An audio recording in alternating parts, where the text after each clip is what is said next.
Hey everybody, and welcome to another episode of The Bug Jar. Today I wanted to talk a little bit about working from home and all of the joys and pitfalls thereof. Specifically, I wanted to talk a little bit about how to navigate this world of being self-employed and working from home.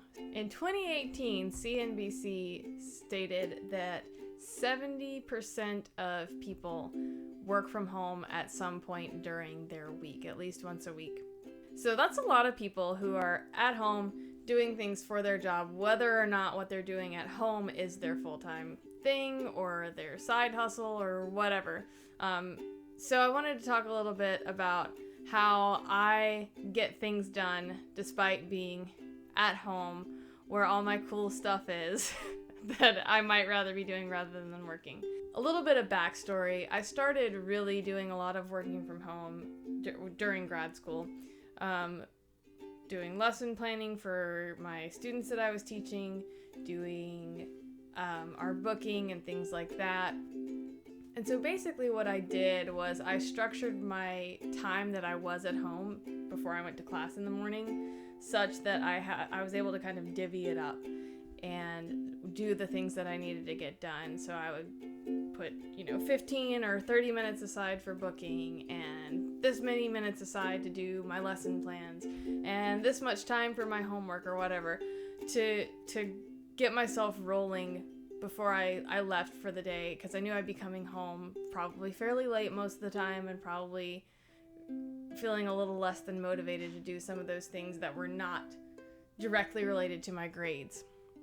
So the first thing I would say to do is to make sure that you have a structure in mind for your day. It doesn't have to be like a rigid thing. I'm more of a kind of person who thinks in time blocks, and I'm like, okay, I'm gonna do an hour and a half of this or 45 minutes of that or whatever. Zach is not that way. Zach definitely is more of the type of person who has a goal in mind that he's gonna work on, and if he does other things besides that, great. But he's not quite as regimented as I am, so if that's more your style, that's good too. But the thing is to always have a plan. And the other thing that has helped me not fall into the pit of scrolling on Facebook or Instagram or playing the Nintendo Switch or whatever fun thing might be more interesting than what I'm doing at the moment is treating it as if I were like in an office working for someone where my boss could walk by and see me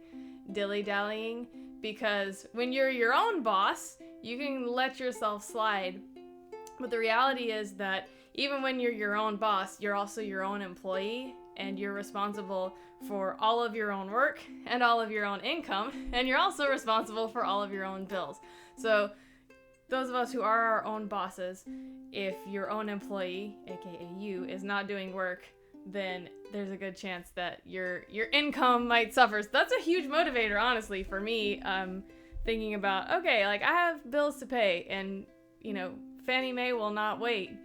So making sure that I am staying on top of things so that we have income continuously going is a super important part of working from home. As far as distractions are concerned, so we have dogs and they like to play and need food and all this stuff. If you've watched any of our videos, you've seen them letting us know that it's lunchtime or whatever.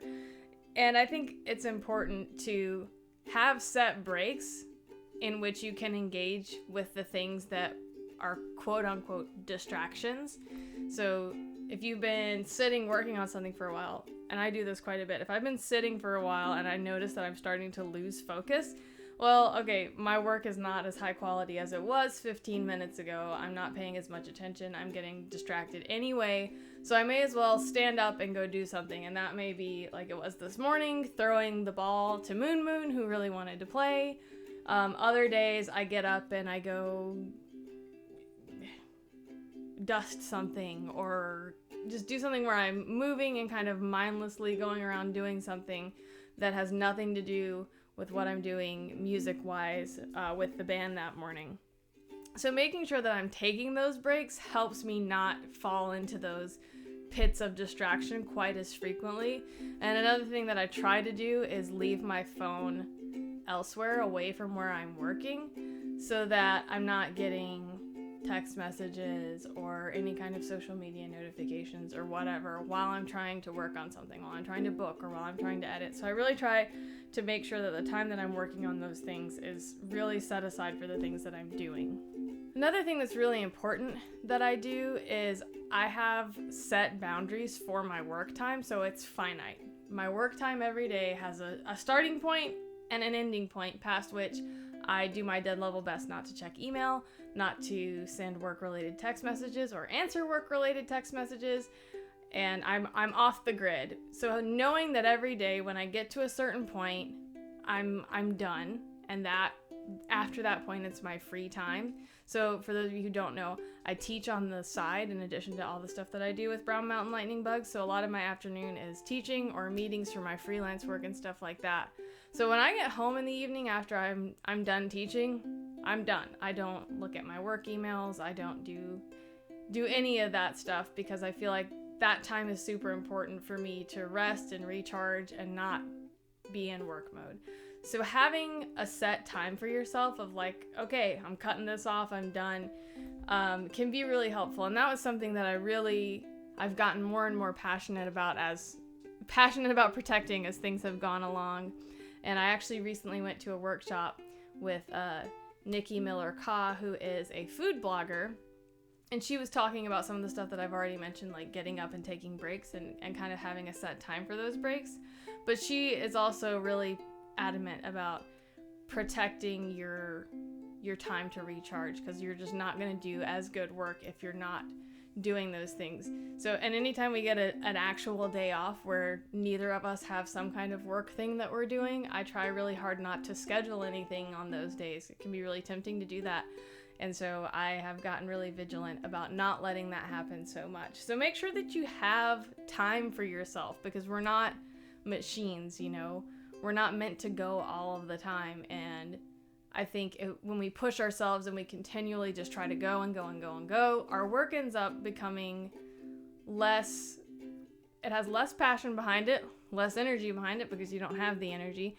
And so just the quality of what you do tends to suffer a little bit if you're just constantly pushing yourself and not taking time to recharge, even if it's just, you know, a couple hours in the evening before you go to bed to watch Netflix or whatever. Rest is a critical component of that, and it's a critical component of successfully working at home. Something else that can be really helpful is making sure that you have an alternative place to work from. I know it sounds kind of counterintuitive. If you're working from home, why are you going to go somewhere else? But the reality is that sometimes being at home can be really distracting, like I said. Having an alternative place where you can go that's quiet, where you can sit and kind of retreat and work on stuff, can be really helpful. I do this more when I'm super busy and going all over the place all the time. I have like little locations that I'll go to that are not my places of work and don't require me to come all the way back home, but that I can go to, sit down and focus and work on something. So having those little like retreat places that you know of around town, it can be a coffee shop, it can be a co-working space, a library, any of those things can be really, really helpful in terms of giving you a distraction-free environment to do your work. So maybe you're somebody who is doing this side hustle thing, but you have a lot going on at home with kids and pets and all sorts of stuff, and you just need a space where you can go. Libraries are free. They will not kick you out for coming and doing stuff there. Coffee shops, you can just go grab a coffee and sit down and do your work. And then co-working spaces, most cities have those, and you can find those, and there's usually a fee associated with that. And it's not usually much, but it gives you the opportunity to just go and do that in a distraction-free environment. And this is especially important for, in my case, for bigger projects that require a little more intense focus, like grant writing and things like that. For some reason, sometimes I just focus better when I'm not at home. And that's just how it is. And I think a lot of people share that sentiment. I've heard a number of people who I know have said the same thing, that sometimes they just need to get out of the house and go to an alternative location and work from there. So that's it for today. I hope this one was helpful. if you work from home, share some of your tips and tricks in the comments below for things that help you stay on task and get things done despite being in your home with all your cool stuff. Thanks for watching, and we'll see you next time.